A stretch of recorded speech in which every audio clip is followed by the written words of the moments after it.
Welcome to the channel, Tessie here. And on this channel, we discuss so many things, viral topics, my lifestyle, better outcomes for Black women and women in general, dating more.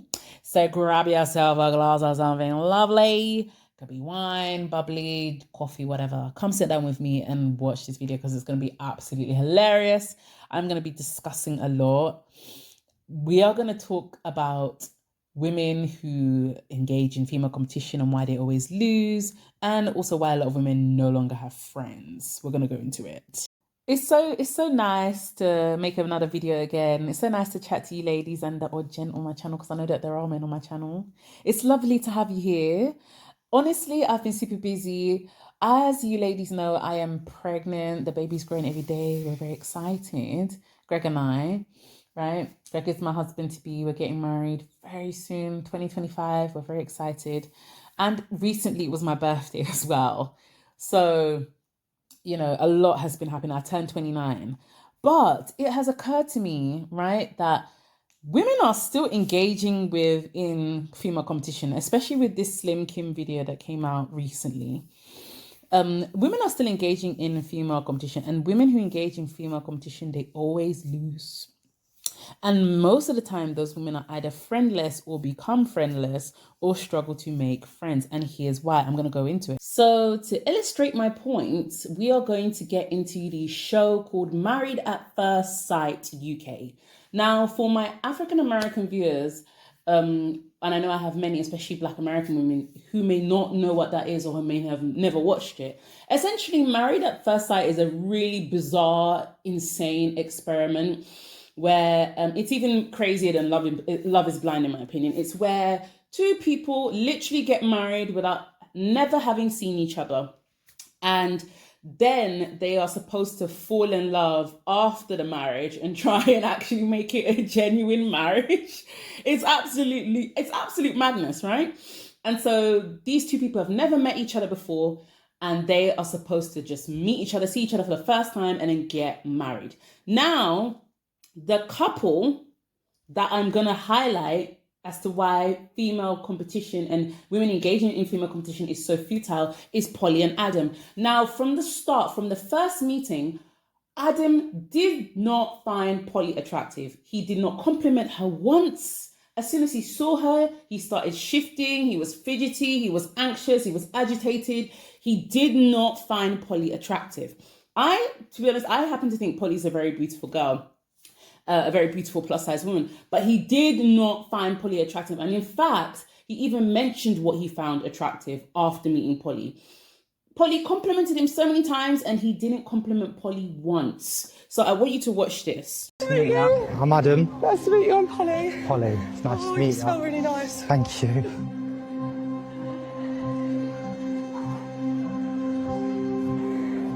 Oh, hands are sweating. How are you feeling? Yeah, all right. How are you? I'm so nervous now. I know. It's crazy now. Got a lovely set of teeth. Thank you. He is very attractive. I just thought, yeah, you're big, you're beefy, got a nice haircut. I do fancy him. I'm so glad you're here. I am a little bit disappointed that he hasn't complimented her. Just awkwardness and silence. The initial attraction's not 100% there. She's not my usual type. 10 out of 10 for me would be petite, brunette, dark features, tan. I think she feels like that because you say you don't give compliments.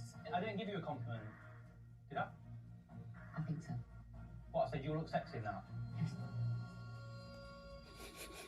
How fucked is that? You'll look sexy in that. That's a compliment. How fucked is that? You didn't even say It's a joke. It's not a joke.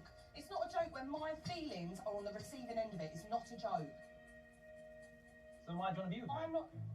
Why are you begging it off me?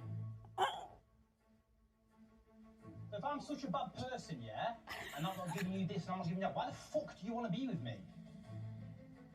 You're a narcissist, man. You're trying to fuck me over. I'm going to be the one that says sorry later, so fuck off then.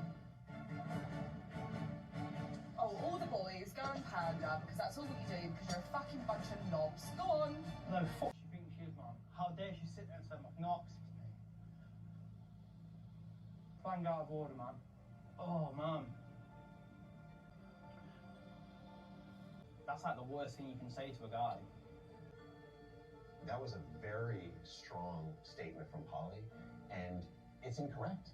He's not a narcissist. A narcissist is someone who has an inflated sense of self-importance and lacks empathy for others, and Adam has showed his care for others in this group. So we should not use these statements that we are not empowered to use.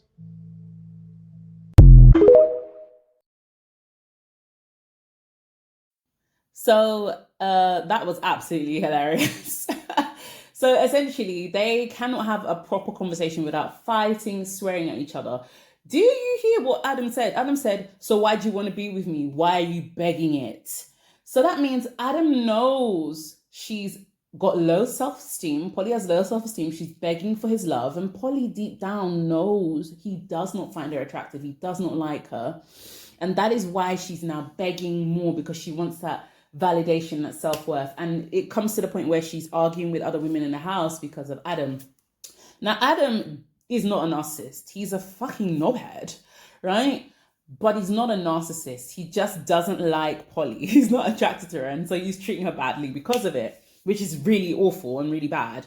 But Polly is the one here that needs to pull away. Adam will not pull away because he wants to stay in the competition, right? But it gets worse and worse and worse. And I'll show you a couple more clips so you can see exactly what I mean. Yeah, she's a fucking idiot. Who? Hannah. She was like, oh, we're not saying hello. No, not really. I don't even want to breathe in your direction. I wouldn't even piss on you if you was on fire. Go away. The thing that really annoys me is the fact that she actually looks really nice. What? She actually looks really nice. And that's what's pissing me off the most. Because I really like that jumpsuit. I really like that jumpsuit, and it's annoying me. Because I want to be like, where's your jumpsuit from?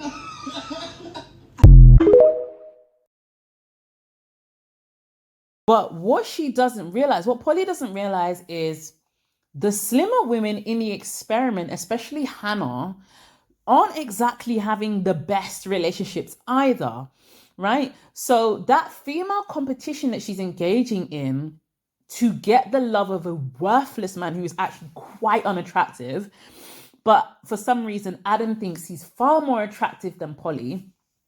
Right, even though that whole Friar hair tuck, he's got a Friar tuck haircut. It is absolutely horrendous. Every time I look at his hair, I just think of just like taking off. It looks like a wig. It looks like if you took it off, you'd be bald completely underneath. And for some reason, he believes he is better looking and deserves better than Polly. So what you've just watched there is very sad. That's Polly engaging in female competition against Hannah because she knows that her own worthless, shitty husband, Adam, is not attracted to her.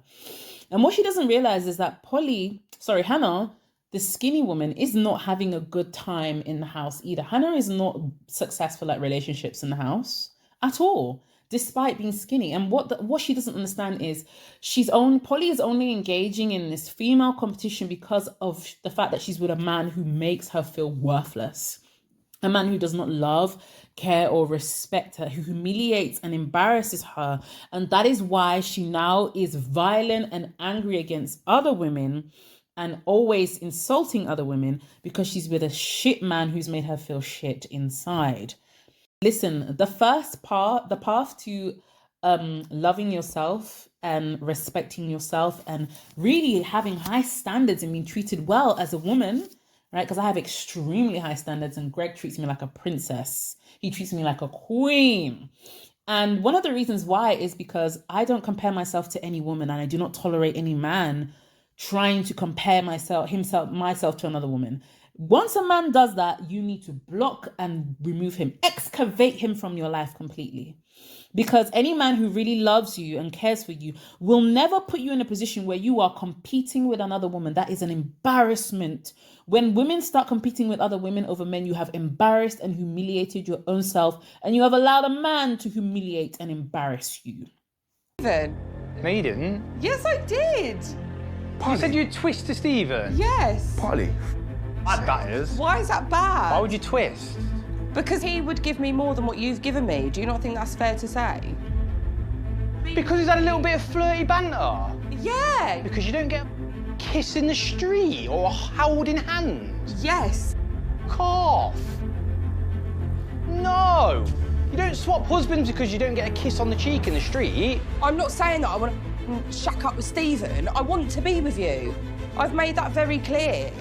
I said if Adam was how Stephen was, Adam would be It's like perfect. me saying, if you look like Lacey, you'd be perfect. Right, okay, that's that would fair upset enough. you, know? No, it would upset me. It would upset Same me. difference. But I'm being That's the same honest. I'm being honest. Yeah, but I think... You but are I think that everything. I've said- Listen, but I've said you Lacey, are everything. Listen, I've said Lacey's the fittest, yeah, but that don't mean I want to swap her for you because I'm with you now. I understand how you are, and I understand your You don't thought understand it process. well enough because you want to switch.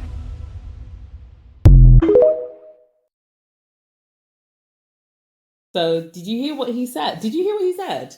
I really want black women to watch this because I need you to understand that this happens with every group of women, every single skin color, race, skin tone, ethnicity, right? He was comparing her to another woman and he actually said, would you like it if I said Lacey was the prettiest? Because I think Lacey's the prettiest, but I'm not going to leave her for you. So he's already made it clear in so many words to Polly that he does not find her attractive. It is painful for him to be around her. And the way he speaks to her, the way he talks to her, listen, it doesn't matter whether you are white, black, Asian, whatever. If you have low self-esteem and allow a man to make you feel bad about yourself or compare you to other women, you will start engaging in female competition and you end up in situations like this where you are, shouting and arguing and just absolutely miserable. So let's continue on and watch the next clip. From the start, I wasn't into you. The more we got to know each other, I started feeling a connection. But as we got to know each other more, there was more things that, I wasn't feeling. There was a lot of things that you were doing and saying that wasn't a bit of me. That's when I told you that I'm not feeling it. Simple as that. I gave it 100%. What else is to say? So long story short, no.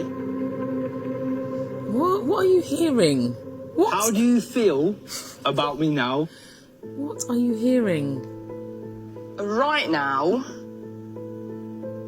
I am really genuinely upset that we are in the position that we're in. I hope that we would never be in this position, considering that we were so close at one point and we were really, really solid. And it is a shame that we are where we are now. I'm just upset. I feel resentful, I feel hurt, and I don't feel good about you right now. Yeah. It's great to see that Polly has calmed herself down. She's really cooled her energy here and she's able to articulate what's going on for her. She's being honest. She's being real about, I guess, the hurt and disappointment. She still needs therapy, rather than though. just coming out as anger. She's got work to do.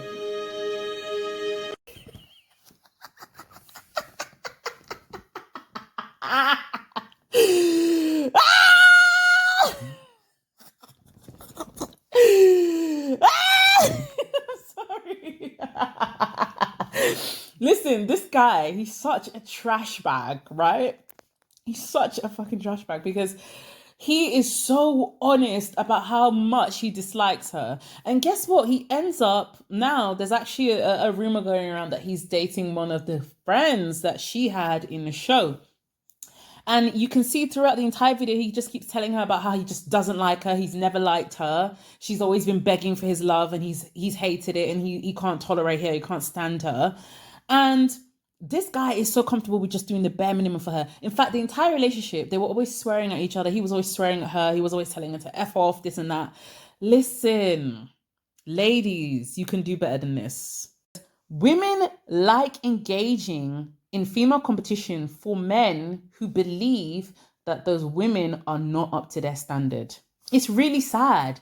And it's always the men who nobody are like, I don't really understand why people are interested. It's always the men who are quite unfortunate looking that have the highest standards for women in terms of looks and have the highest Like, they treat the women that they don't like, they don't find attractive, they treat them absolutely horrendously, right? Despite being very unfortunate and very not much to look at themselves. It's always men like this. The handsome men, I've noticed that they treat women quite nicely. Even the ones they don't find attractive. It's always the ones that aren't great. How do I already have maths drama for the day and it's not even lunchtime? I don't know if I can say we didn't see this one coming, but we'll get back to that in 1 second. Oh my God. I mean, it's giving adorable, and it could even be giving PDA. So after Polly did all of that humiliation to herself, it turns out that after the show, he may now be romantically linked to one of the women in the show who was actually friends with Polly and who he complimented sexually while on the show. So I mean, I really need Black women to learn from this.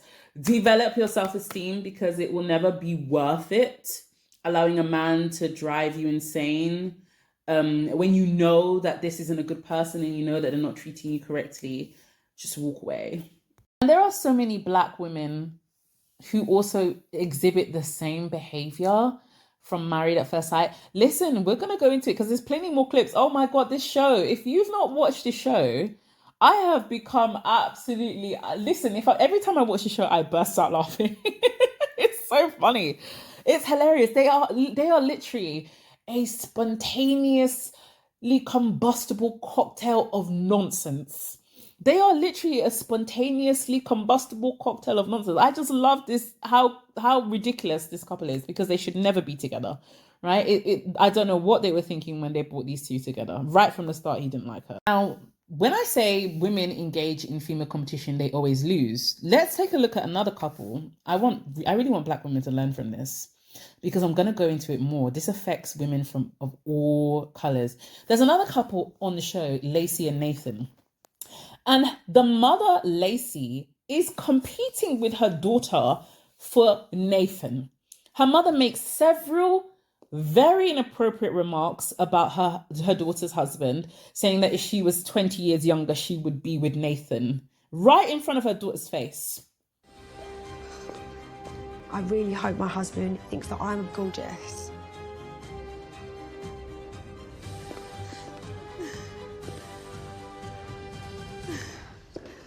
All right. Hello. Nice to meet you. Yeah, he's gorgeous. He's definitely my type. So is your type small, petite, brunette, big batty girl? Because I'm what you've asked for. Yeah. Yeah. Oh, you hesitated there? You look nice. Nice?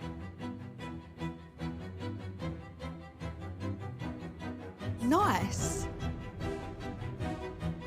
I want beautiful, I want gorgeous, I want stunning. Your nan looks nice, you know, your mum looks nice. No.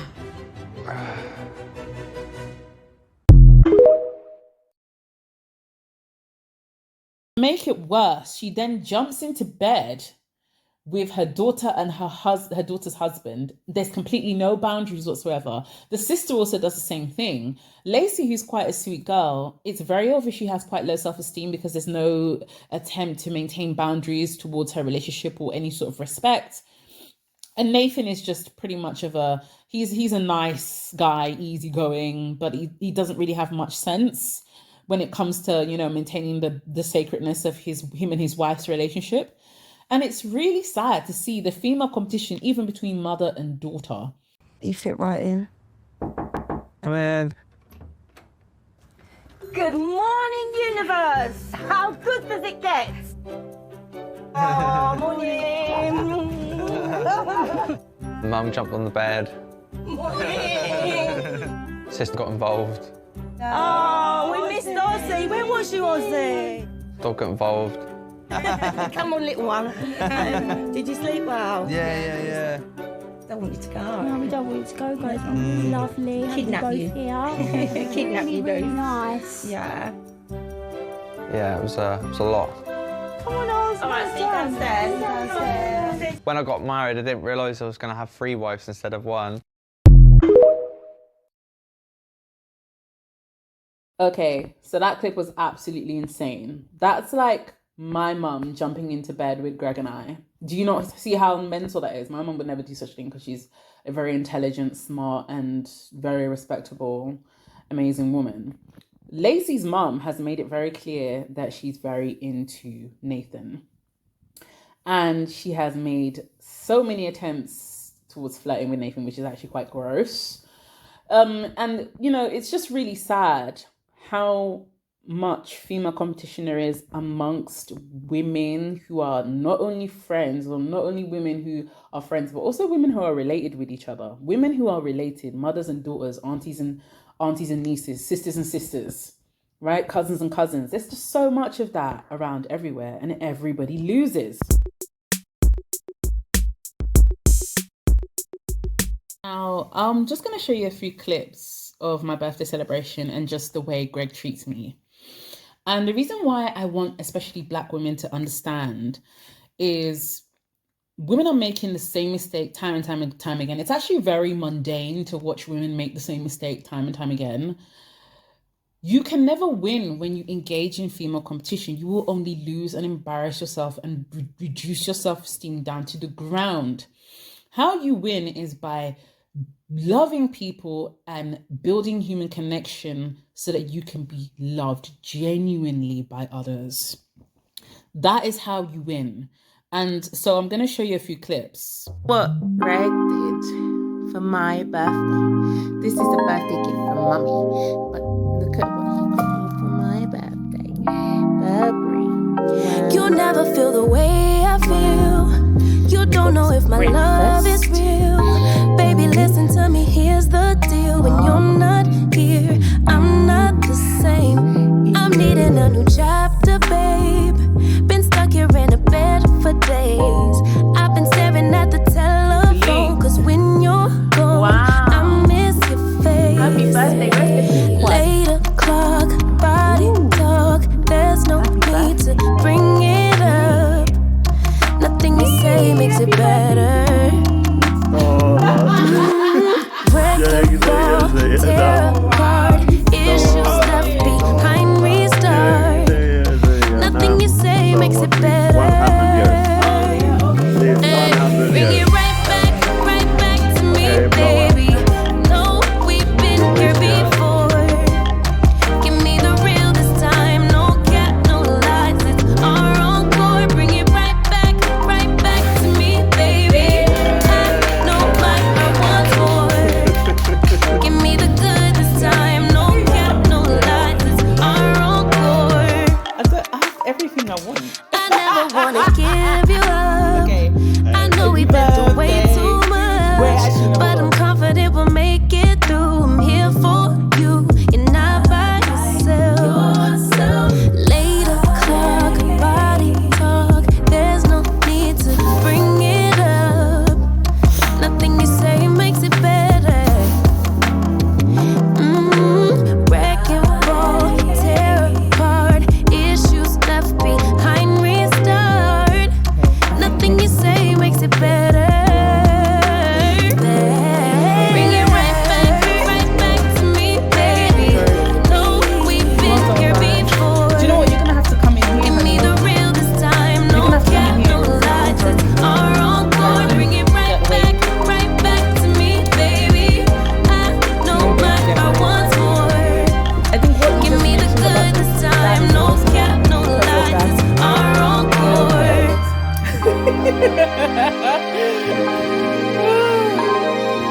You guys are doing great.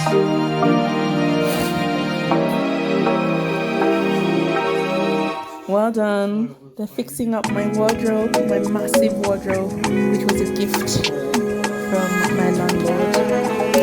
The final finishing touches of the wardrobe that I was gifted. Greg and his brother and his friends set this up for me. Love him, and they were amazing. So I've got my going out dresses compartment, and this is just dresses I wear when I go out.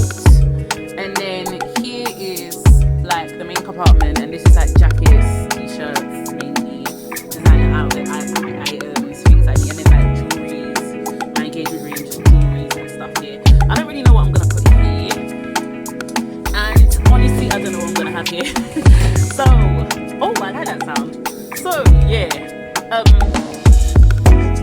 coming along nicely.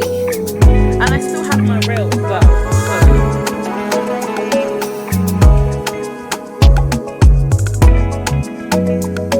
So all that part is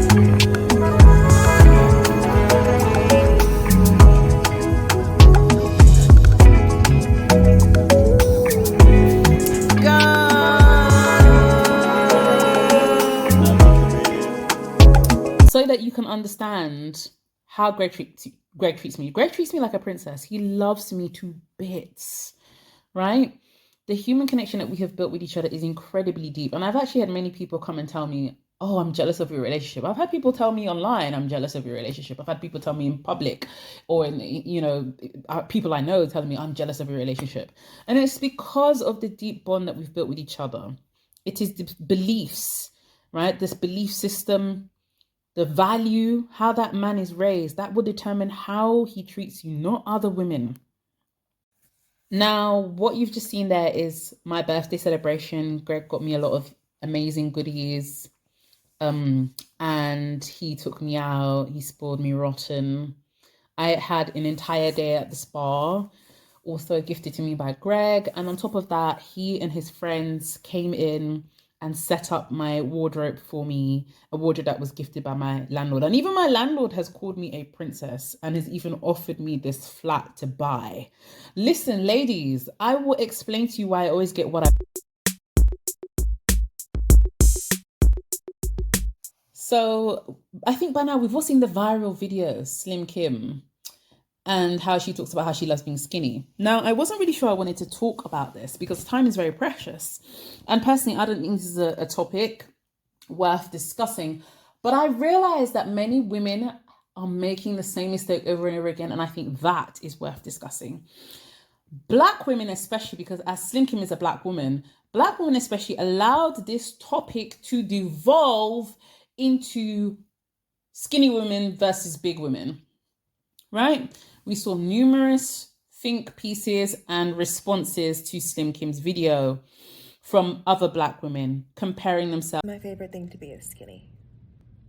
And I fear you cannot say that out loud, but it is my favorite thing to be, and it is my favorite fear to not be. And this is just for me personally. This is all personal to me. But I just wanted to say it out loud because honestly, it's all I think about. It's all I think about. Okay.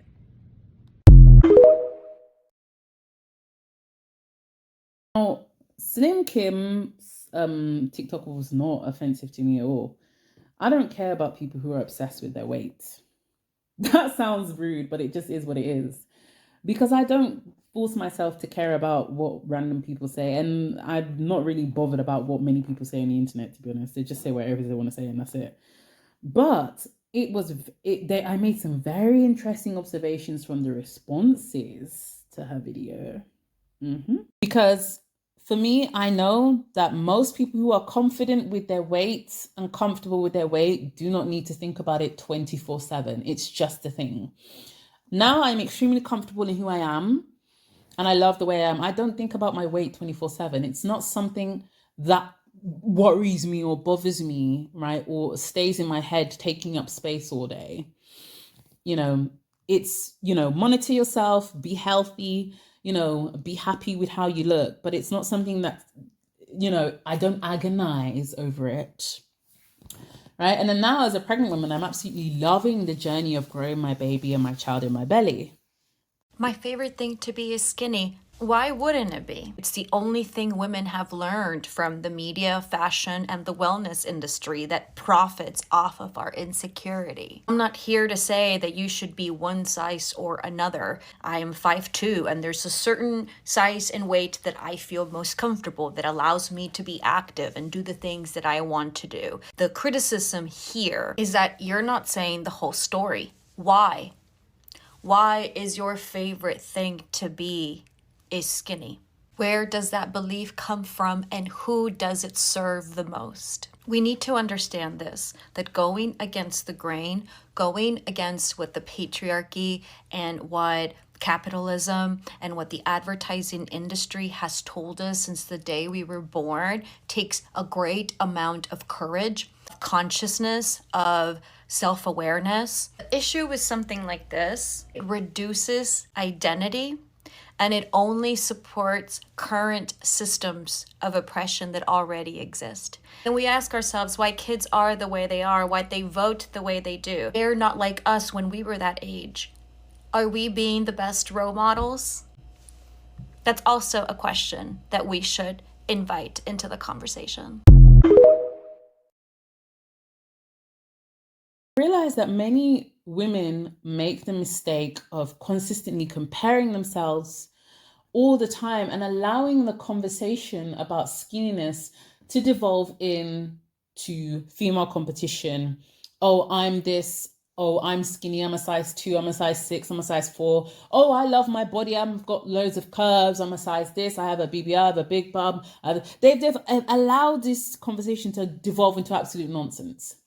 And it's absolutely hilarious because we have all realized by now that the majority of women are not treated well in relationships regardless of their weight or size. So you're all arguing for nothing. Not only are you arguing for nothing, the vast majority of women are now declaring that they want to do 4B or they want to decenter men. And if we look at a lot of these women who join these movements, many of them are from, they range from so many different shapes and sizes. There are so many different women of different weights, different skin tones, especially Black women, who have joined the 4B and dissenter men movement. So that shows you already, women are frustrated with men no matter what their size is. Being skinny will not automatically guarantee you an amazing life, and neither will being bigger or being curvier. The same mistake women are making is that you don't understand that being skinny or being curvy is literally just a state of being.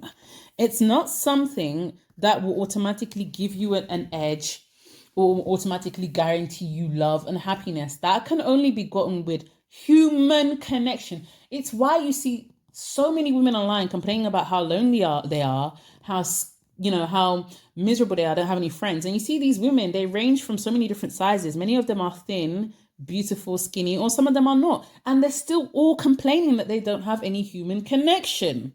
And it's because it has nothing to do with weight. The quality of friendships and relationships you have in your life, I need women to listen, especially Black women. Open your ears and listen. The quality of relationships and friendships you have in your life has nothing to do with your weight.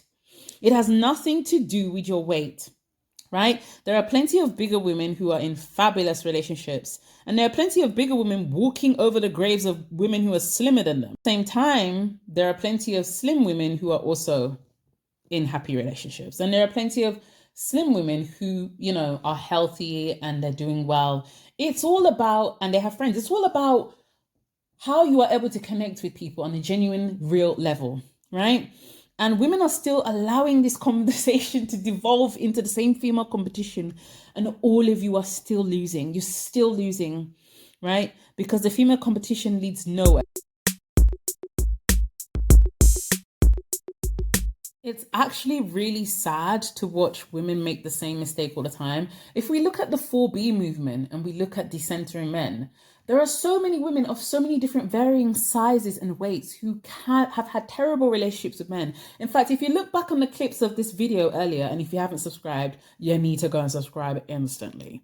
But if you look back on the clips earlier, right, you will see Hannah and Polly are both different weights, different sizes, and they're both having a terrible time in relationships, right? It is not about the weight. This is about who you are as a person and how you connect with people. And this is why a lot of Black women especially are now complaining that they're friendless.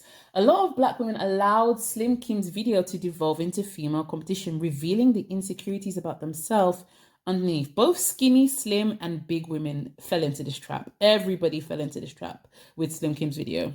And the reason why this is happening is because many women don't have real, true confidence. In fact, the majority of women don't have true confidence. They don't have what it takes to really demand what they want in life from men, from their relationships, from friendships.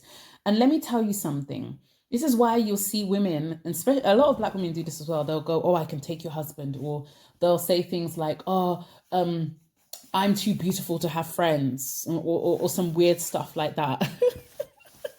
And the reality is because many of them only feel good about themselves with male validation or comparing themselves to other women. There's no true love of who they are beyond. Many women are fighting each other over very shit men who really shouldn't have any access to any woman at all.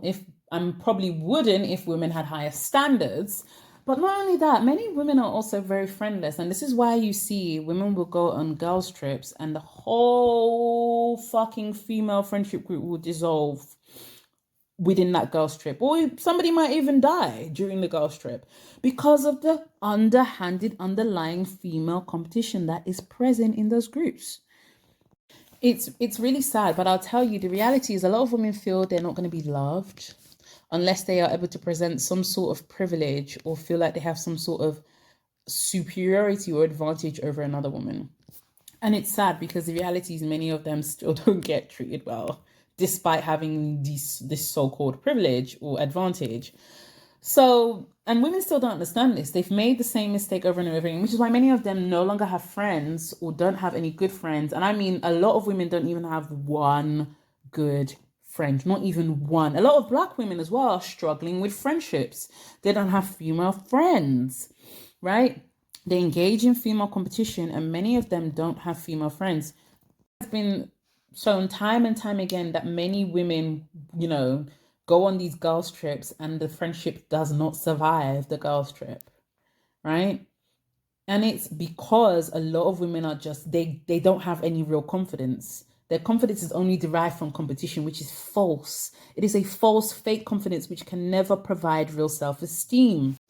Do you know what's even more tragic is that many black women are engaging in female competition for men who treat them like trash, men who abuse them, men who cheat on them with several other women, men who unalive them, men who hit them, men who abuse their kids, men who insult the way they look, insult their bodies, men who engage in all sorts of abusive, verbal, emotional, physical, psychological behaviors towards them. And they are competing with other black women against each other for these men. And they think that these are good men. A good man will never make you compete. He will never confuse you. You will always know where you stand with him. Right from the start of my relationship with Greg, he already told me what he wanted. He knew exactly what he wanted with me. He committed after a few weeks. He loved me deeply. He didn't waste time. He was like, listen, I want to make you my wife within 8 months. And he proposed a year and 4 months afterwards. And now we're getting married in 2025 and we're expecting our first child. Listen, men who really love you and they're serious and they're very decent men, right? They really want to treat you well. They will not allow you to humiliate yourself by soiling yourself, by fighting with other women. They will not drag you through pain and torture just to chase for their love. Get unready with me while I cry in my dorm like a loser and talk to you guys because I literally don't have anyone to talk to. So, I'm in college. I'm a freshman. And I'm crying because I just feel like such a fucking loser because this is so fucking dumb. Like, I hate fucking crying. Oh my god. I'm just a fucking crybaby. Like, I don't know. But I just feel like such a loser because I'm like seeing like everyone with like their friends and stuff. And I just feel like such a fucking loser because it's like everywhere I fucking go, I feel like I can never like find friends or anywhere. And it's like I don't want to go home because like I don't know, like I like moved all the way here from Texas. Like I don't want to go like back home or anything because like wow, I just did all that for nothing. Like went against my parents like not wanting me to go out of state, and it's like even if I went back home it'd still be the same thing. Wouldn't have any fucking friends, and it's just, I don't know. I just don't know what I'm doing wrong. Like it's stupid, probably dumb, and like embarrassing to like get on the internet and cry about it, but I just feel like such a fucking loser. Like, I don't know what to do. Like, I don't know what to do. I just feel so lonely. Like, I don't, like, oh shit, I'm doing the wrong steps. I don't know, like, what to do. Or, like, how to make friends, like, the correct way or anything like that. Like, I don't know how to, like. And this is so embarrassing. Like, imagine someone sees this video. Well, I don't know. I don't have anyone to talk to, so it's like, I guess I'm just gonna sit in my room and make a TikTok and talk to my phone, because at least my phone wants to fucking talk to me. I don't know. I just don't know how to fucking make friends, I guess, is my problem. Or, like, the friends that I do have, like, well, like, the one person I would say, like, is my friend. She lives off campus, because, like, her, sports team is, like, off campus, so, I met her for the first time today, which was nice, and we had fun. But it's like a Friday night, and I'm like in my dorm. I guess maybe it's like fear of missing out, I guess. I just feel like such a fucking loser. Like, I don't know. Like, I'm just seeing everyone, like, in their friend groups and stuff, and I literally don't have one. Like, and I don't know, like, it just makes me, like, sad. I'm crying about it, because it's like I don't have anyone to talk to about it. So, I just pulled out my phone. I was like, I'll record, because why the fuck not? It's like, it's not like anyone's gonna see this video anyway, so. Yeah, I just don't know how to make friends. Like, I don't fucking know how people just make friends and, like, are all in these friend groups, and I just feel like such a loser, because it's like, I feel like I'm the only one that's, like, not in, like, a friend group or anything, and it just makes me fucking sad, because, like, I don't know what I'm doing wrong. It's like, even when I, like, was in high school, I literally could never ever make friends. Or, like, I'd have friends, and they'd fucking ditch me, and, like, not invite me to hang out and shit. It's like, yeah. This is just dumb, and honestly kind of embarrassing, but I don't know. I just don't know, like, how to make friends or anything, so that's just me crying like a loser, because I don't know what else to fucking do, and I'm trying to network, but I don't know. I don't know, I just see people in, like, their friend groups and stuff, and I just feel sad, because it's like no one wants to be my fucking friend, or hang out with me, or invite me to hang out, or anything like that. It's probably stupid to, like, get on the internet and cry about, but I didn't have anyone else to fucking talk to, so here I am in my dorm by my fucking self, crying and doing my skincare. But hey, at least my skin, like, looks good. But if you guys have any recommendations on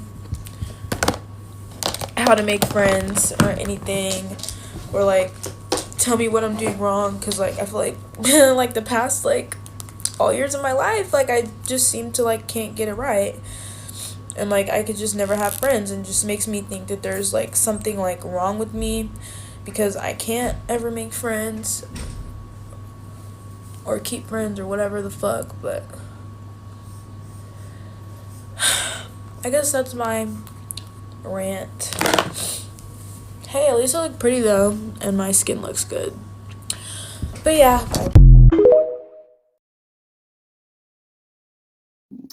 I feel very sorry for this young lady here. She seems very sweet. Oh, I've gone into mom mode. That's mom mode. But yeah, essentially there is a huge crisis, and many black women are reporting, many young black women, but not just young black women in their 20s, 30s, 40s, 50s, 60s, they have no friends. And now it's not always about female competition. Sometimes it's about geographical limitations. You're in a place where you can't find the right people. Sometimes it's the fact that those people are suffering from social anxiety. And sometimes it's that you you know, you're worried or you're scared or you have past traumas that you haven't got past. And so you're not able to break through that barrier and connect with people. Because remember, it's all about human connection. So I really feel for this woman. There's this young lady, there's a huge crisis with Black women being friendless. According to Psychology Today, 73% of Gen Z reports that they don't have any friends and feel completely lonely. And I know that's true because I see you guys in my comments saying the same thing. So let's talk about it. There are a couple of factors that are contributing to this generation being lonelier than ever, and quite frankly, it breaks my heart. A couple months ago, came across a YouTube video of a kid who was 25, and he was talking about how he had no friends. That video hit some 1 million views, something like that.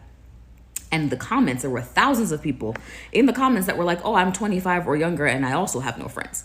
Oddly enough, I was so heartbroken by seeing that I was like, wait a minute, what if I made a Facebook group and dropped the link in this YouTube video? What would happen? Would all the lonely people like get together in a group and not be lonely? That Facebook group now has 500 people in it. And so it's almost like a social experiment that made me realize people really are lonely. And I figured out what's happening. Number one is, past the age of, let's say, 18 or even 21, if you've graduated college, all of your built-in social mechanisms are gone. So in high school, you're forced to be with your friends every day. In college, you live with those friends, right? There's built-in social systems. You have to hang out. They're your neighbors, right? You're going to study together. You all have the same class. So you get together for study dates. You probably work in the same neighborhoods, blah, blah, blah. Even in our early careers, right? A lot of times we make friends with people that we work with because everyone is single. We all work at the same place. We're here every day. Let's be friends. Then a really curious thing starts happening around 22, 23, 24, 25, which is that people start getting in serious relationships that are long-term. People start getting married and people start having kids, which means that even the people that you work with that were your social circle, now they have to go home and like walk their dog and feed their kid, and they have to go home and be with their husband. So they're not going to be out at happy hour every night with you. And eventually these social interactions get lesser and lesser and lesser because even though you're in the same social place with these people, i.e. work, everyone has separate lives that are starting to stack up on one another. The other thing though, social media, right? We're connected to a lot more people, but the relationships are not deepening. So you may have a lot of people following, but you're not actually deepening the relationship and creating a friendship offline. Something else that I thought was interesting about the Psychology Today article was that they said, the ability to learn stuff online is actually part of what's breaking down our social circles, because before you had to go ask a friend or a neighbor or a mentor or your teacher or whatever to teach you something. And now you can just go to YouTube. So technology is actually lessening all the reasons that we deal with people.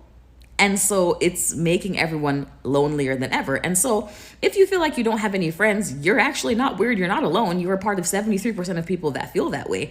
But I would like to discuss what the hell we can do, because this makes me very sad. So drop down in the comments. Do you guys want a link to that Facebook group? Should we be doing Zoom calls, chats, whatever the crap? Let's figure it out, because loneliness can really hurt your mental health. And I don't want y'all to be sad. Love you.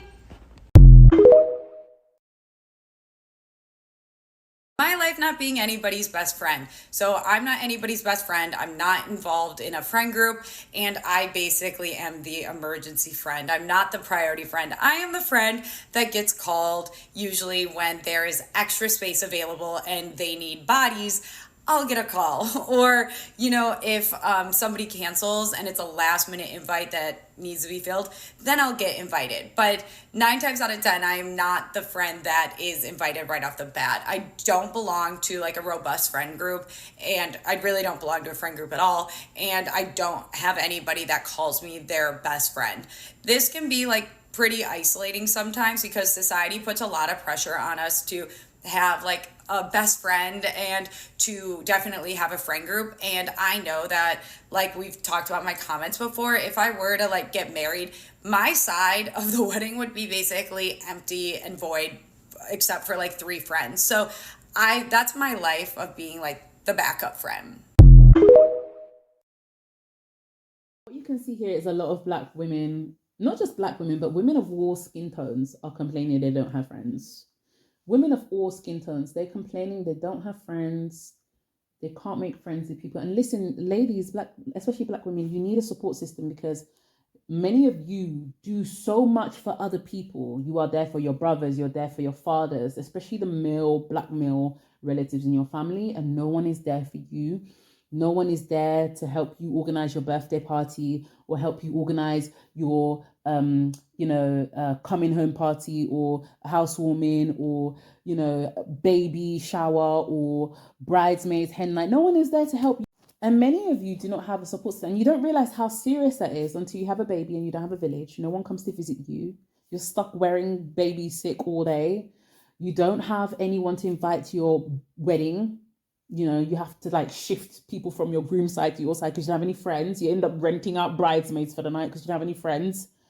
You don't realize how severe that problem is until you're sick and no one is there to take you to the hospital and no one is there to pick you up from the airport because you have no friends. And your shitty partners, who don't appreciate you aren't doing that either. So then you don't have any support system at all. You don't have any support. And that's really bad. And it's really sad that many Black women don't seem to understand how much female competition damages you. Many Black women engage in this. Many Black women are also the victims of female competition. So it's really sad, that Sim Kim's conversation devolved into that, because I saw all the comments and I was thinking everybody's just getting it wrong. Everybody's making this. Women are making the same mistake. That's why many women don't have friends, and why many women are surprised when they see women with good, deep, solid friendships. And the reality is, it's very possible. I have a lot of female friends. My friends are very, very, very important to me. My social life is very, very important to me. I don't joke with my social life. Right? I love my friends to bits. My friends are planning my baby shower for me. I am not involved. They are spending the money and creating a beautiful baby shower for me. I'm very excited. My baby shower is in January. Then they're also attending my hen night, right? They're super excited to attend my hen night and my bridesmaids, some of whom I've known for more than 10 years, right? My friends they've been there for me. My birthday, they sent me money, they sent me messages. And the reality is I have a lot of female friends and I love them to bits. And I don't know what I would do without them. My female friends, female friendship is so enriching if you have good, solid friendships. I'm not talking about you don't have to have a huge friendship group, right? Because sometimes you can have a huge friendship group and people are toxic and they're not true. You can have a good friendship group and everybody genuinely loves and cares for each other, right? That's very important. But when you don't have one friend, there's so many Black women who don't even have one friend. I'll say one of the reasons why I have a lot of friends, and Greg has actually said this, one of the things he admires the most about me is how many friends I have and just how much they love me to bits. My friends take me out shopping, take me out for the day. I do stuff for them as well. I'm always there for them every time they need to talk to me. We're always talking about things. I'm getting texts and calls every single day. And it's because I don't engage in female competition. I am so confident in myself. My self-esteem is so high. I'm so comfortable with who I am. It makes other people comfortable with me. What that does is it attracts people to me. I am always getting people want to be my friend. I remember I actually had a lady come on my channel, try to compare her relationship with mine, and then she ended up begging to be my friend later. I just blocked her. I blocked, and listen, I always get ladies wanting to be my friend all the time. And it's because I'm so confident and comfortable with myself. I love myself, every inch of myself. I'm not bothered about appearances or aesthetics or looks. I just love who I am. And I make no apologies for who I am. I enjoy every inch of myself, every part of myself. I love how I look. I love everything about me. I love my natural hair. I love my skin. I love being a Black woman. I love everything about myself. And I love spending time with people who are at peace with themselves. I'm at peace. I'm relaxed. I don't have an issue with myself, right? And so that attracts a lot of people to me. A lot of people do things for me. I have a lot of female friends. A lot of male friends too, but a lot of female friends. They love being around me. And I get invited to a lot of things. And you see a lot of women complaining they don't have anyone to do a birthday party for them, or no one attends a surprise party for them. Right? Or you see women saying that nobody wishes them happy birthday. Their friends don't have any friends. No one talks to them. Even the friends that they do have are not genuine. And when I tell Black women, it is because many of you are engaged in female competition, you'll get mad at me. But don't get mad at me. Just fix it. Fix it, love. Because it's a reality. And you will also see many Black women, especially the people who are obsessed with pretty privilege, You will see many of them going, I don't have any friends because I'm pretty.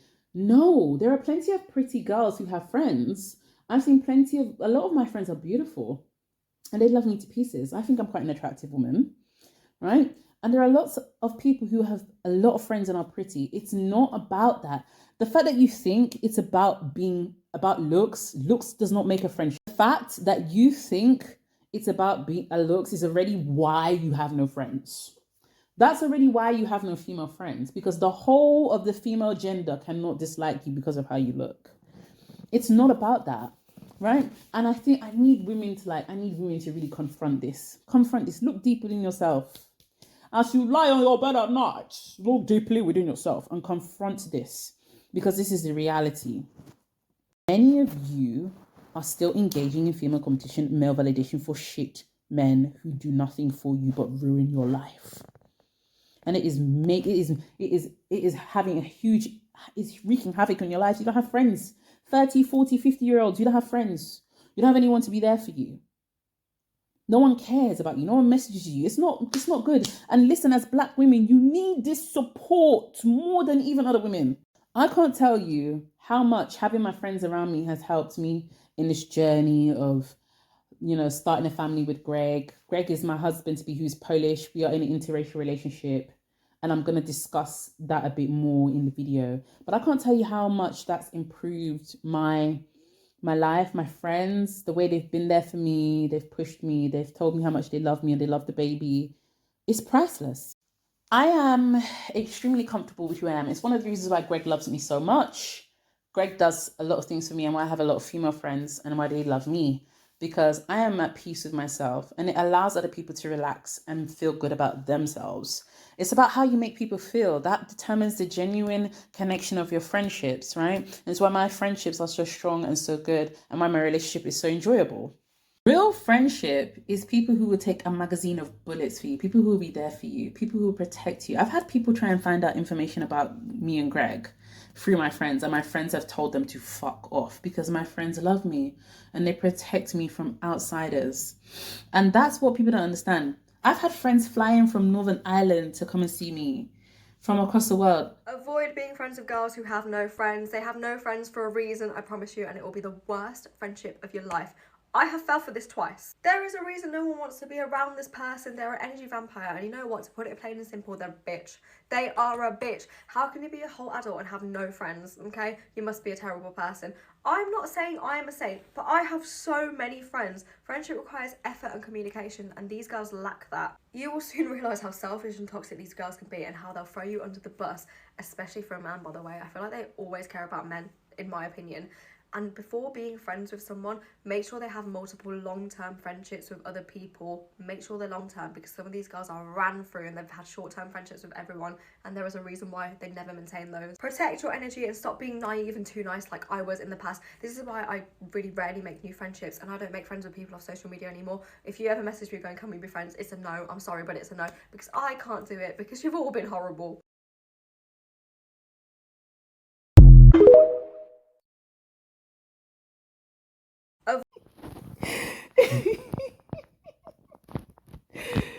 I like this girl. I like her, right? She said some of these girls are ran through. That's absolutely insane. But she's got a point. I don't 100% agree with her on everything that she said. I think she's generalized a lot. There are a lot of reasons why people don't have friends. I do think a woman who doesn't have even one single friend on the planet, there is a problem there. Because you can't say that throughout your life you've not had chances to make friends. Throughout school, work, wherever, you've had chances to make friends. So a woman with no single friend in her life, that is a red flag, right? But there are reasons why people are not able to make friends. And I feel she's generalized a bit. A lot of women do have social anxiety. A lot of women do experience, they have they're neurodivergent. Maybe they have autism. A lot of people do struggle geographically as well when they move away. But there are a lot of people who are neurodivergent and they are making friends. Just because somebody's neurodivergent doesn't mean they're going to be friendless. That's another generalization, right? So I do agree with some of what she's saying, but then I think there's a bit more nuance to be had there. I also do agree when she says, you need to see if people have long-term friendships. It's very true. One of my oldest friendships, we are celebrating 10 years next year. We've been friends for 10 years. You need to be able to learn how to maintain friendships with people and relationships with people. Otherwise, you're just going to constantly be cycling and recycling through people in life, and it gets very exhausting having people run in and out of your life. That's very exhausting. It can also be traumatizing as well, right? Because if you have people coming out of your life quickly, usually that's huge conflicts and short bursts and problems, right? So I do agree with what she said there. And lastly, I do also think that a lot of girls, like I said, a lot of women are engaging in female competition, which is causing them to not only lose out on friendships, but they're not able to be a good friend to other people. So they lose friends constantly losing friends. They're also desperate to be friends with people who do not show them any sort of care. So they put their energy in the wrong place. And that's another thing that stops a lot of, especially Black women, you know, but you can see it happens to women of all skin colors, all races. One big piece of people not being able to make friends that I want to talk about is the unwillingness to be a friend. I've shared moments that I've had with my friends where we're just bonding or they do something really sweet and thoughtful for me. And the comments that I usually get is, oh, it must be nice, or I wish I had this. But the parts that you guys don't see on the back end is the uncomfortable conversations, the real conflict, scheduling time to make sure that you know that they're okay, showing up for them in different ways because each friendship is different and they all need you to show up for them in different ways, managing your own expectations and your own trauma from past friendships so that you don't project it onto them. And I think one of the biggest ones that scares people off the track of becoming actual friends is not being teachable, not letting somebody hold you accountable for something. Granted, I think in general, the average person really doesn't have good nonviolent communication skills. So when there is conflict, a lot of people aren't able to have those constructive conversations about how each other feels and actually knowing how to actively listen to what the person is saying. And honestly, I feel like I've only listed like 30% of what it takes to be a good friend. But in short, I would say it's a journey of constantly tailoring your needs and expectations to align with somebody else's. Caring enough about them to give them space to grow and evolve, because we're all living life for the first time. But when you say you want genuine friends, just make sure that you're ready to be a genuine friend. I actually do agree with some of what she said. A lot of people are not the friends that they wish to be, especially a lot of Black women, right? Black women, I think, operate in a scarcity mindset. They are always competing against each other because they believe that a good partner is scarce. Good friends are scarce. Good opportunities are scarce. A lot of Black women think like this. And it actually shows in their behavior, in their mindsets, and the way they speak. And honestly, one of the reasons why I have such good friends and my friends just love me and they do anything for me, both my male and female friends, right, is because I like to listen to my friends. A lot of people, they want friends, but they don't take the time to actually listen to what people are looking for, the kind of things people are looking for in their life, the kind of things that make people happy. It's very, very important, right? And also, when you aren't at peace with yourself and you're constantly comparing yourself to others, you don't have any confidence, that is exhausting to be around. That is very exhausting to be around. If you're weight obsessed and all you do is talk about how skinny you are, talk about how big you are, talk about your weight all the time, or talk about, this is exhausting to be around as a woman, right? And it's not sustainable in terms of a friendship, right? When all you do is compare your looks or compare how you look, or fight over male attention, this is also exhausting. Now, there are some women who don't have friends because they have trauma, and that's very valid, and you need to work through that. You need to get some therapy, speak to a professional and work through that. But at the same time, you have to decide if you want to suffer with that trauma for the rest of your life, or if you want to move past it. And this actually reminds me of a really fabulous book I read called The Woman in the Purple Skirt. Now, this is written by a Japanese author, Natsuko Imamura. I don't know if I've pronounced that correctly, but it's really an interesting book. It's about a woman who is stalking another woman. And in this book, it's quite disturbing. In this book, the woman who is stalking another woman, they're both lonely. So the woman who is a stalker, she's lonely, and the person that she's stalking is also lonely. And the funny thing in this book is that she stalks her in so many different ways. She has no female friends, she has no siblings. And she mentions how, you know, in the past she had a female friend and she lost her, and her life has been hard since then. And she stalks this woman repeatedly in the book. She follows her at the bus stop. She literally crashes into a pile of food stalking this woman and ends up with a ton of debt. The stalking was so intense. It was so crazy. She stalks her in alleyways, stalks her, watches her on the playground, watches her at work. And she starts interfering in this woman's life because she's lonely.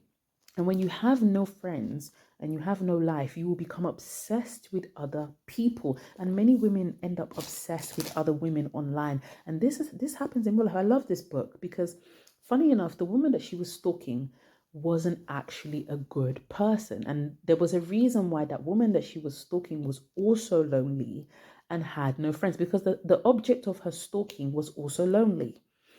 And as we go through the book further, we realize that the object of the stalking is not a good. This was a very interesting book. It's definitely one I would recommend you read. It just goes into female loneliness, and how, you know, when you don't know how to make friends and connect with people on a human level, you will become a voyeur in other people's lives. You will become a stalker. There are many people who have become stalkers just because they've got nobody to talk to. They've got no female friends. Many women, actually, they've got no female friends, no one to talk to. And so they spend time looking at one person, idolizing that person. And before you know it, they've made a whole image of this person in their head because they have no life. I'm telling you, right?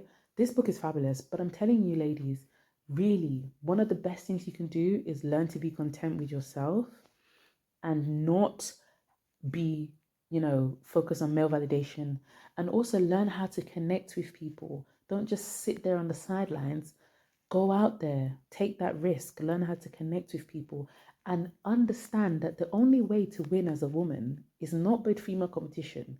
It's by loving others and being loved genuinely. And how you are loved genuinely is when you connect with people on a genuinely deep level and build that human connection over time. That's it. That's the only way.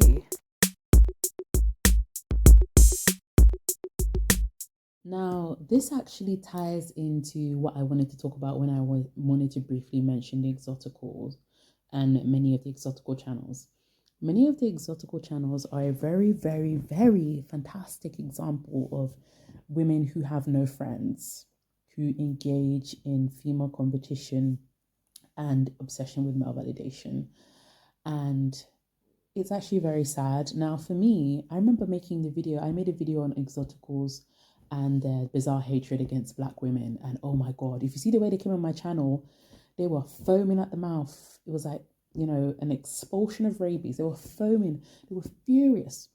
But what I realized when I did some research before I made that video a couple of months ago was that if you look at the comments of many of these channels, many of them complain about having no friends. Many of these Exotical channels, the women on them are complaining about being friendless and lonely.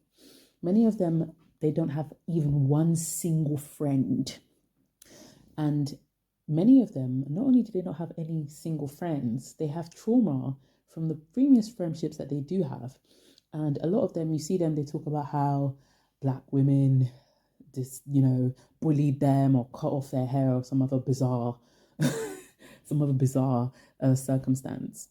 But a lot of what you won't see is what I think is actually quite interesting is the amount of disgusting insults and comments that they talk about with Black women. And the amount of insults and the amount of disgusting words they say against Black women, dark-skinned women, and dark-skinned women content creators, actually, it really lends an eye into why so many of these Exoticals are very lonely. And listen, It's not like they're lonely because they're so beautiful. Absolutely not. Right? I have many friends who are exoticals. Actually, if I'm going to be honest, multi-generationally mixed women and exotic women per se are a huge part of my life. My niece and nephew are biracial. The child in my belly is biracial because, as many of you know, my husband-to-be is Polish. I am Nigerian. My baby is biracial, half Nigerian, half Polish. Right? Many of my friends are biracial or black or Asian or whatever. I do have some white friends as well. And actually, the girl I flew to Germany with, she's multi-generationally mixed, and she's from Angola. She speaks Portuguese, but she's a black girl, right? Or she identifies as a black girl. And what many of these exoticals are missing is their awful personalities, the horrific, sucky, nightmarish personalities that make them unbearable, and it makes them fall into endless competition for men who don't treat them very well, to be honest, and also pits them against other black women or dark-skinned women when actually they're not your enemy. And I find it very sad, and I feel sorry for them. I feel sorry for them because I think it's a huge failure of parenting. Many of these young women were not taught how to connect with other black women, or they were done a disservice. They were created by people who didn't care about showing them that identity. Many of these exotic women were actually created by people who do not care about actually letting them know where they come from. And to me, exotic isn't necessarily European features. You can be exotic anywhere. Me and my friend, when we were in Germany, there were lots of people going, wow, you guys look amazing, you're amazing. It's because they didn't have that many black people in that region. When I fly to Poland with Greg flies me out to Poland every so often. And when I go to Poland, especially Przemyśl, which is a very small town, everyone is looking at me in the airport in Rzeszów. Everyone's looking at me in Przemyśl. Oh my God, black woman, black woman, black woman. If you go somewhere that you are not the majority, you will be seen as exotic. You don't have to have certain features to be exotic. If you go somewhere that you are not the majority, the group of people who are the majority will see you as exotic. It's really not that hard. It's really not rocket science, right? And so this idea of exotic, that only certain people can be exotic, is absolutely fucking ridiculous. Second of all, many of these exotic women I noticed through the comments, because I don't watch the videos. I'm not giving those people money. I just pause the videos. This was when I was doing research, by the way, a couple of months ago. Everybody is blocked in that sector. Blocked. I don't have time for nonsense. But one of the things I realized is many of them were complaining about how lonely they were, and I felt sorry for them. When I look at the Exotical channel and the Exotical spaces, I see everything I don't want my child to end up like. Especially if my child ends up being a female or a girl, biracial girl or whatever. I don't want my child to ever end up like those women, ever. Because I see frustration, I see bitterness, I see unresolved trauma, I see suffering, mental and physical, right? And many of these people, they are very, very confused, and they bring that confusion to black women. And if you look at many of their upbringing, many of them were created by white women who despise them, who do not care about them, who do not treat them well, or they're created by black men who ran off and weren't in the family home. Some of them were even created by white men who did not show them any love or were even racist towards them. Listen, a lot of them come from really messed up family backgrounds. I'm not trying to be horrible, that's the reality. You know how many biracial people I have seen in the UK with a white mother and a black father, and the black father is not in the house. This is an actual statistic, right? There are so many mixed race children with missing fathers or missing mothers. And they were created just by people who just they just wanted a child that looked different. They didn't care or love them. And this is everything that me and Greg want to avoid. We are so excited for our baby. We are so excited for our child, and we want our child to know every single part of themselves. I want my child to know the Nigerian side of themselves or the Polish side. I speak my language. I speak Igbo. And I want my child to speak Igbo. I want my child to speak Polish. I want them to be able to go to Poland and speak Polish and fit in with the Polish culture. I want them to go to Nigeria, speak Igbo and fit in with the Igbo people and fit in with the Nigerian culture and understand the culture. They must know both sides. We've already decided to set up a private school for them to learn languages. We want to fly them out to their home countries from a young age so that they know where they come from. We're going to invest heavily in this child. We want them to understand who they are. We don't want them to be confused. I'm also going to invest heavily in helping them to build relationships with Black women so that they don't end up as grown women complaining about Black women online all day, which is exactly what Exoticals do and the Exotical channel does. Many of them are very delusional when it comes to the reality of their lives, which is that many of them are incredibly lonely and do not have any real friends. They complain that people don't like them because they're pretty or people are jealous of them. And don't get me wrong, people can be jealous. Absolutely, I agree. I've had plenty of people jealous of me. I've made a video on how when I was working in an office, I made a video on about a year ago. I had a lot of white women who were really, really mad at me for some reason. So that is possible, right? And people do get jealous, but the whole entire world cannot be jealous of you. Sometimes it is just the way you see things and also what's happened to you in the past, right? And if you don't resolve that anger and that trauma, and a lot of them, they have so much anger against Black women, so much, and that it comes out in the comments and the things they say. And a lot of the reasons why they are lonely and very, very, very, they struggle deeply to make friends.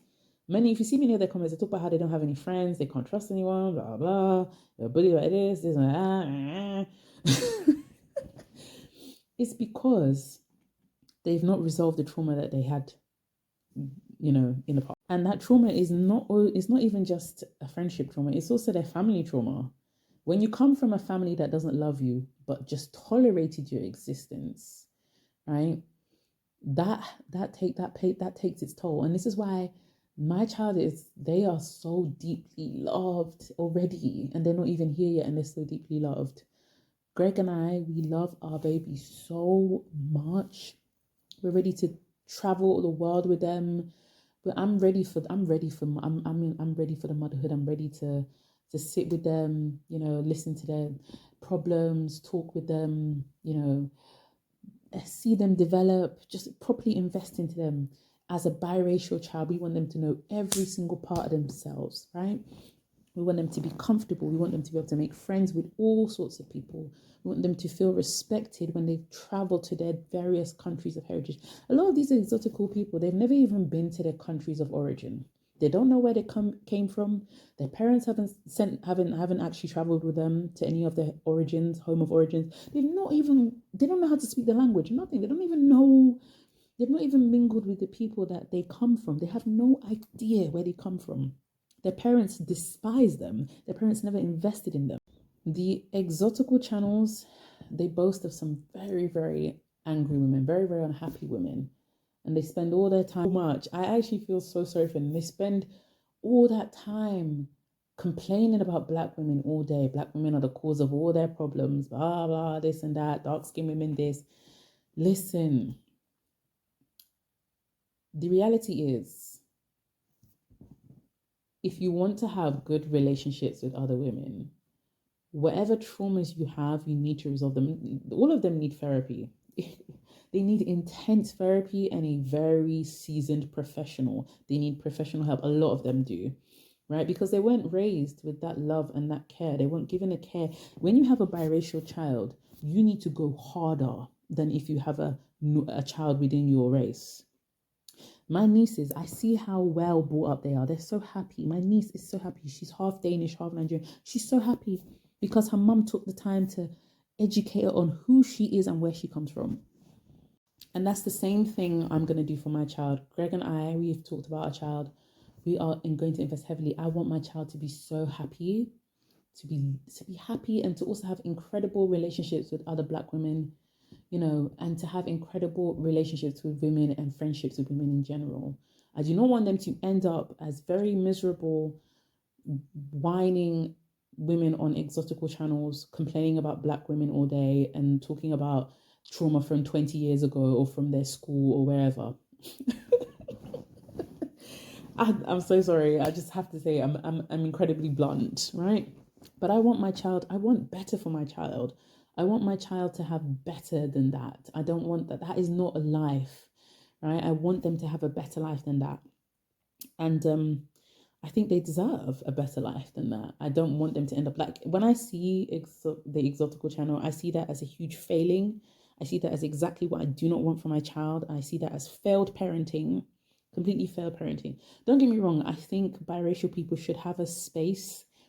Absolutely. Biracial people deserve a space of their own, right? But the space should be about uplifting each other and should also help them to connect to other women. It shouldn't be an excuse to chat shit about dark-skinned women, compare themselves constantly to other women, white women, dark-skinned women, whoever, seek validation of black men or whoever it is they're seeking validation from. It shouldn't be a space for that, because then all it becomes is a toxic cesspool of nonsense, right? And then all you end up with is a back and forth between exoticals and black women, back and forth, back and forth, back and forth, back and forth, back and forth. Exoticals screaming at dark-skinned women content creators, dark-skinned women posting about exoticals. Then that's all you do. All you end up is a back and forth. Literally, I don't have a problem with exoticals. They're just there. They're just there. They're just there. That's it. I don't have any hatred for them. I don't have any feeling for them. I don't feel bad about them. I don't feel sorry. I feel sorry. I feel sad for them. That's what it is. You know, and I just look at them as a cautionary tale and I say, okay, this is what I don't want my child to end up like. Not only are many of them also friendless and struggle with maintaining friends and have no friends and are very lonely and complain about this online, about how they can't trust anyone, no one likes them, and how they struggle. Many of them are also obsessed with, talking badly about black women. Now, for me, exoticals are not a group of people that I'm upset about or mad about or anything like that. The reality is they're just there. The video I made on them last time was 4 minutes because that's all that was required to talk about them. I only needed 4 minutes to say what I needed to say, right? But the reality is this isn't just with exoticals, it's also with black women. You see some other black women content creators arguing with other black women online, starting fights, and it's like it's all coming down to female competition and male validation. Another thing as well, exoticals, they also seem to hate the divestment movement. Now, I'm not a divester, right? I just encourage black women to date out, but that doesn't mean black women shouldn't date black men too. I have always said to black women, date the man that treats you the best, whether he's white, Asian, black, whoever. That's my motto. I am for the man that treats you the best. Another thing as well, many of the exotical channels are also obsessed with hating on black women with divestment. And many of them really do not like divestment, especially when it pertains to black women. Now, I'm not a divester, right? But I find that very interesting because many of them, right, they come from divestment, but they hate divestment. They are born of divestment, but they hate divestment. I find it also interesting how they don't seem to have a problem with white women with black men or white women who date other groups of men. And many of them seem to dislike divestment. I think it's born from the fact that many of them compete so much with. There's also this weird conception that black women, when they date out, they can only date old white men. And there's nothing wrong with dating a very old man if you want, but I've never been someone who's interested in old men. I've never been interested in dating a man 20, 30, 40, 50 years older than me. Greg is still a very handsome and young man. Now, he is older than me by about 10 years or so, but I'm 29, right? I've just turned 29, so he's still under 40. So there's this weird mindset that black women can only date, when they date out, they can only date really old men, and that's how they level up. Absolutely not. Black women have access to men the same age as them. Many of them, like I said, when you operate in a state of female competition and male validation constantly, you won't be able to make friends with other women. You will be constantly finding fault and issues with other groups of women. You will constantly be arguing with them. You will never be at peace. You'll never be able to have proper friends. You will never be able to have a group of people that you can trust that are women, You will not be able to, you know, hang out with women without having constant arguments, fights on YouTube, screaming at each other, doxing each other, doing all sorts of crazy stuff. Because you are obsessed with female competition and male validation, and that is what is going to happen to you. That is going to be your outcome, right? And listen, I just wanted to mention them because they're a very good example of this. So we are coming close to the end of the video, ladies. I hope you've enjoyed the video. I hope you had a glass of wine or a cup of coffee or tea wherever you are. And if you haven't subscribed, what the hell are you waiting for? Go ahead and subscribe instantly. Okay, so lastly, I wanted to discuss, you know, what makes a man a decent man and why women need to not, you know, engage in female competition for male validation, because most men will not be good partners to you.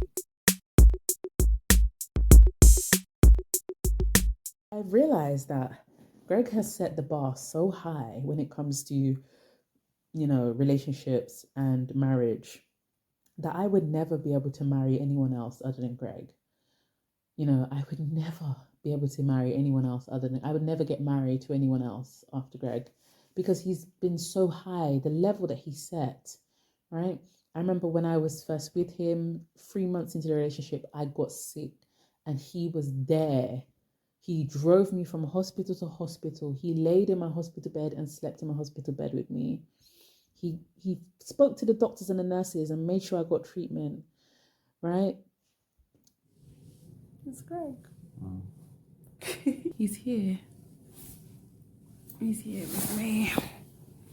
And we are sleeping in the hospital, preparing for my surgery. He was there for me in so many ways.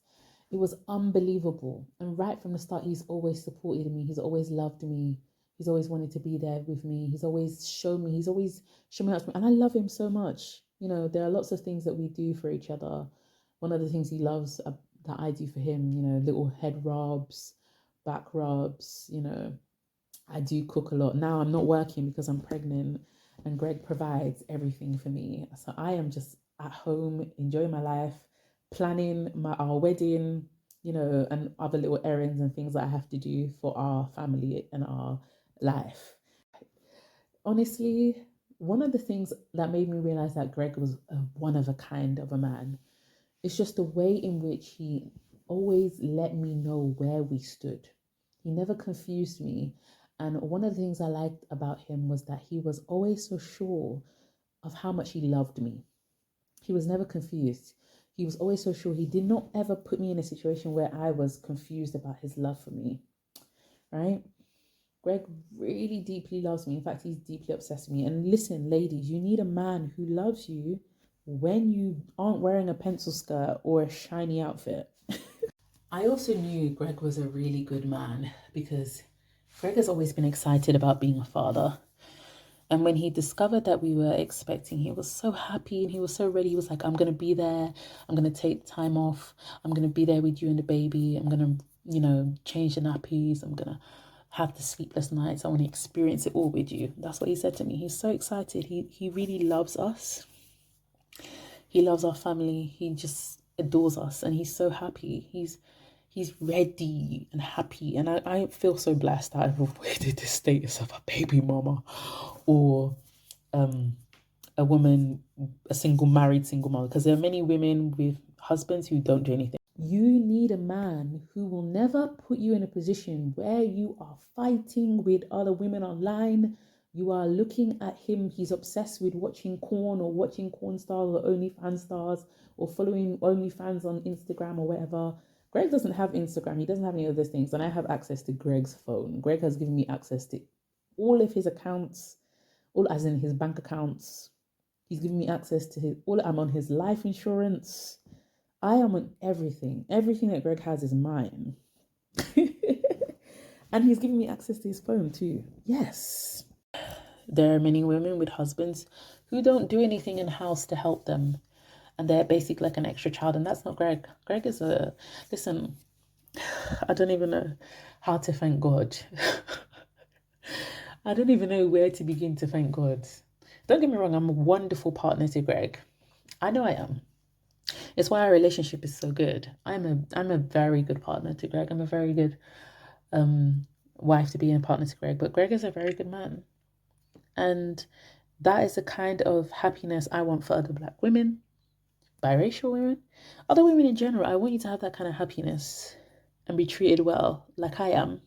Because when a man loves you, he will not hide things from you, and he will do whatever he can to make sure you are secure in life. And he will not put you in a position where you embarrass yourself because of other women, or he embarrasses you publicly, or he humiliates you behind closed doors. He will not do that to you. And what women don't understand is that you need a man who will always make sure that he respects you and you respect yourself. A lot of women, unfortunately, they don't respect themselves anymore. They don't respect themselves. And so they find themselves in bad situations. And remember, in the beginning of this video, I mentioned that it's always the men who are unattractive that speak very badly about women they don't find attractive, and they speak very badly about women's looks. They rate women with numbers. They do all sorts of shitty things. They say all sorts of shitty things about women online, podcasts. It's always the men who are unattractive, the men who are unignored on dating apps, the men who get no attention from anybody, right? Those are the men who have the most to say about women, and those are the men who make women compete against each other for them. One of the things I find really interesting about Greg is that Greg is a very handsome man. Greg is a handsome man. He's 6'3". He's tall. He's got a head full of hair, very nice hair. He's got green eyes, right? But he's a very handsome man. He's a very sweet man. He's very fit as well, right? But on top of that, he doesn't talk badly about women, how they look. He doesn't talk badly about women's looks. I love that about him.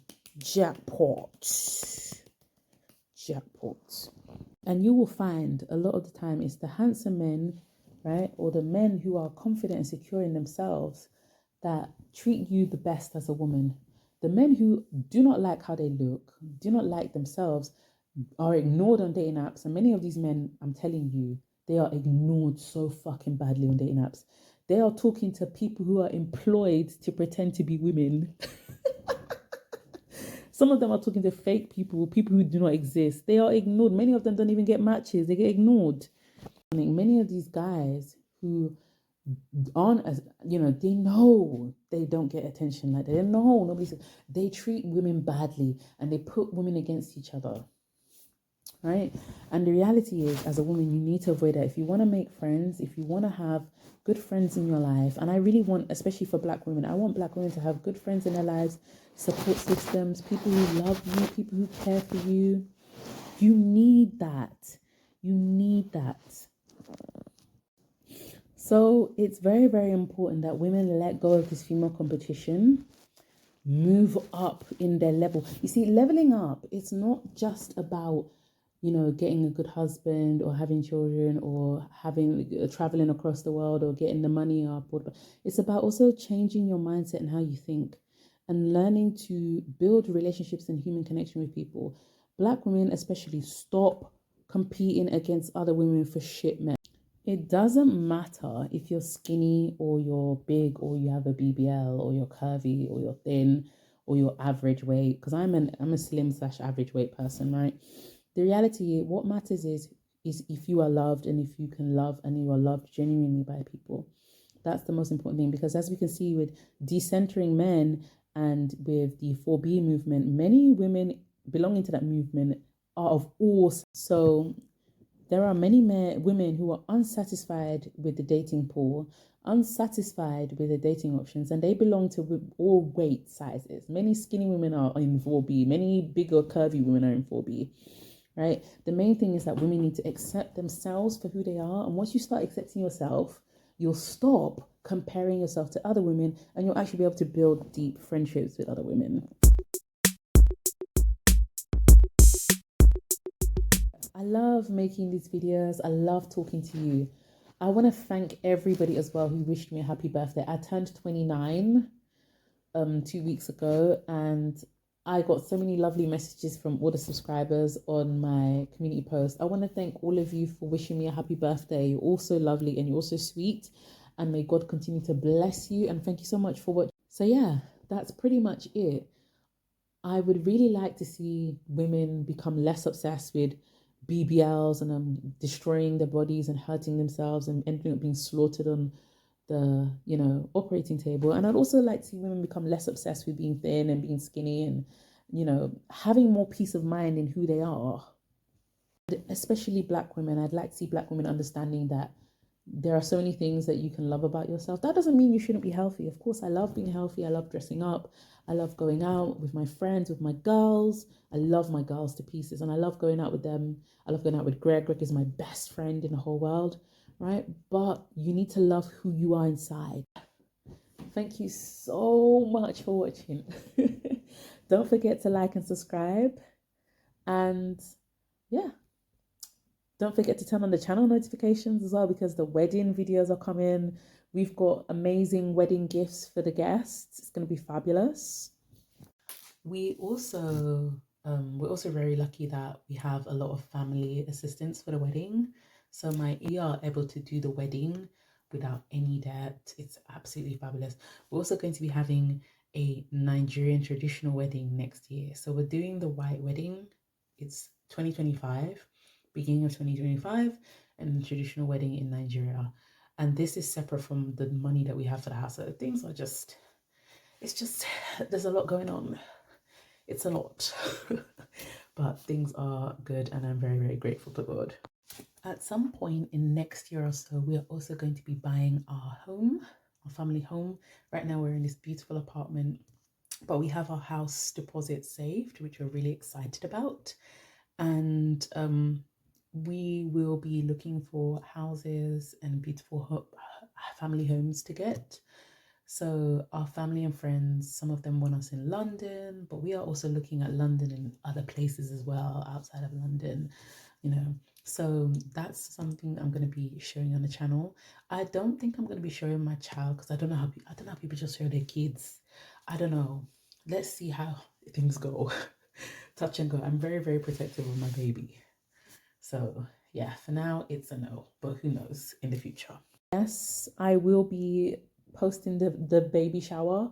My friends are, you know, they're organizing a baby shower for me. I'm very, very, very excited. My sisters and my friends, I will be posting that as well. A lot of good things are coming. And yeah, I can't wait for you ladies to see it all. And I can't wait to share it with all of you. So thank you so much for watching. I love this community. I love the vibes. I love all the ladies on here. You know, I see all the regular people who come on my channel and comment. Thank you so much. God bless you. I thank you and I bless you. And don't ever forget that even if a man provides for you, you should always have your own. I have my own money, investments, property, assets, education, but Greg still loves and provides for me because he loves me and he wants to take care of me and our family. That's the best of both worlds. So I have the best of both. Do that for yourself. So I will see you. I don't know when, but I will. Love yourself. Take care of yourself. Take care of each other. And I'll see you at some point.